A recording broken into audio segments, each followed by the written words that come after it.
Hello and welcome to the Spirit Guide Daily. These are daily messages that will reach you when they are meant to. When we're in a collective, we all share energy. Been a fun batch so far. Lots of spiritual advice, very little practical world advice. I think it's because everybody continues to heal, and as you heal, you need less and less guidance for the 3D and more for your spiritual path. So this is the Angels Tarot. It's a de Bourgh deck. On any of my videos, there is a 20% discount code from de Bourgh that they offer to my viewers. They send me decks for free sometimes, and I use them. I actually genuinely like this deck. Let's get going here. And then we have the Soul Helper and the Starseed Oracle as well for another inspiration card. Let's get going here, and before I get going, don't forget to subscribe, please, because it helps my channel. If you like the reading, please don't forget to hit that thumbs up button. If you want to book me for a private reading, please do so at my website. It's the only way to book me, and there's a link to my website in the description box down below. Let's go. What have we got today? I'm fascinated by this pile.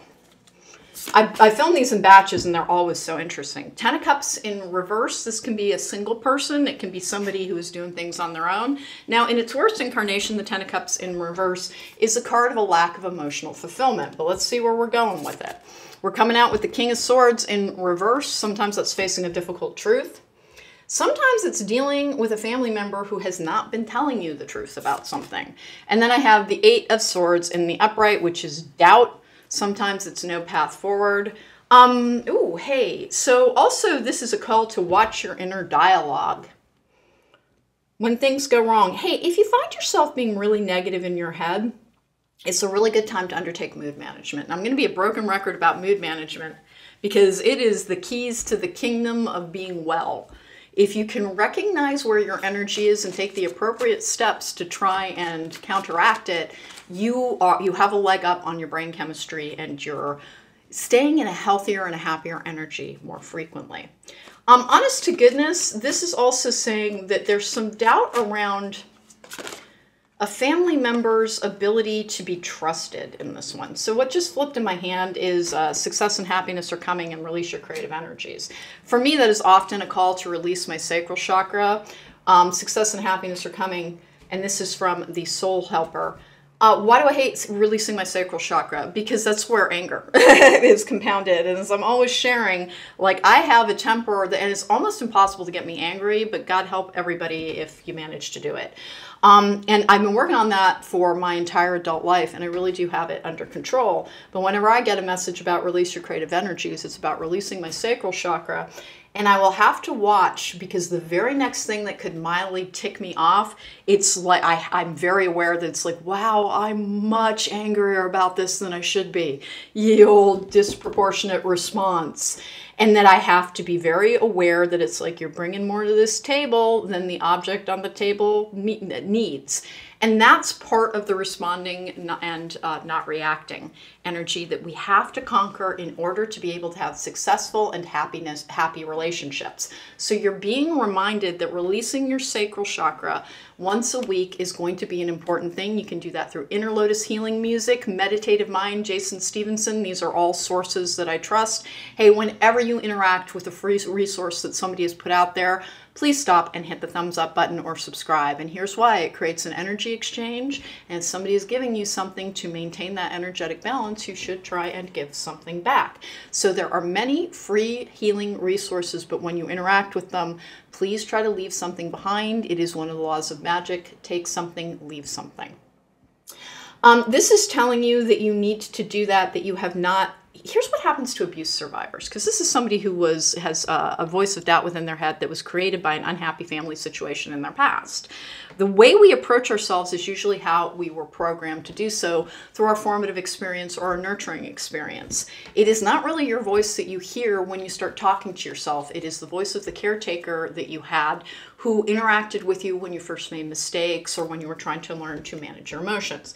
If you had a punishing caretaker, which many of us did, and I only had punishing caretakers, then you have to learn how to actually process and cope and deal with your emotions versus just repress them.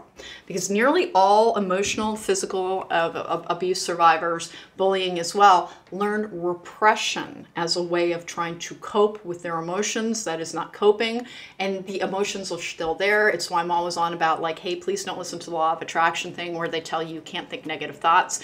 100%, if you are trying to repress or suppress your feelings, the energy is still there whether or not you're acknowledging it. And as I was just sharing, when I do a sacral chakra release and the mildest irritation, I'm just like, I want to burn your cities to the ground. I know that it doesn't really have to do with that particular set of circumstances.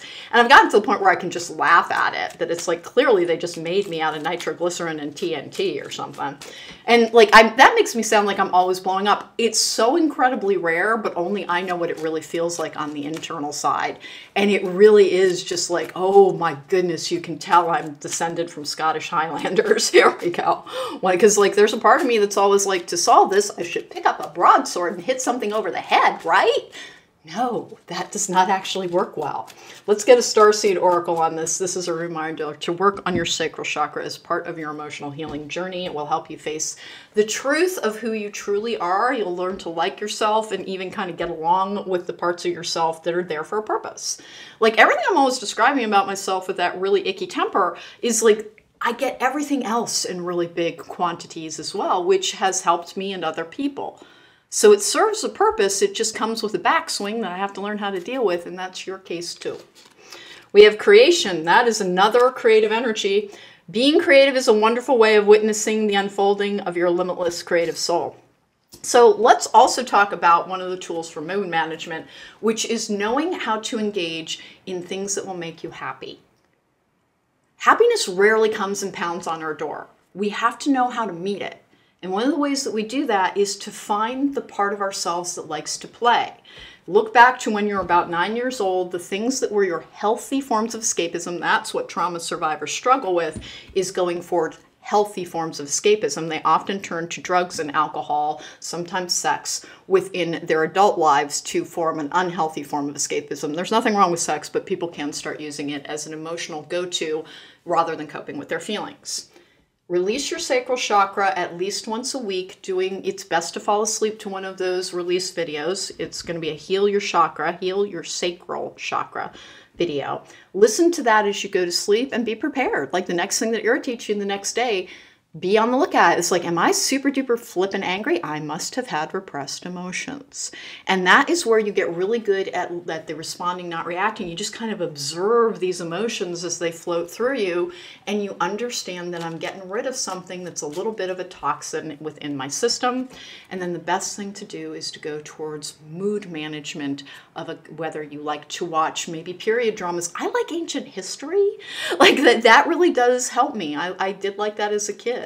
Both of my parents were a form of historian, and so like it must be genetic. I was about the only thing good they gave me. But you have to know what will make you happy. You have to have your hobbies, your interests, your passions, and your pursuits. And in order to take this sacral energy in a positive direction that will bring you success and happiness, what you need to know is what you can do to get your mind into the imagination zone that will allow you to begin manifesting more as well, because you have to be able to see things positively, which is what that law of attraction thing is really talking about. You live in the energy you create, but you can't ignore your real feelings. So you have to clean out your closets in order to be able to start fresh. So that was an interesting one. The whole batch has been about learning mood management and good techniques around that. Take care, be well. I'll see you guys next time.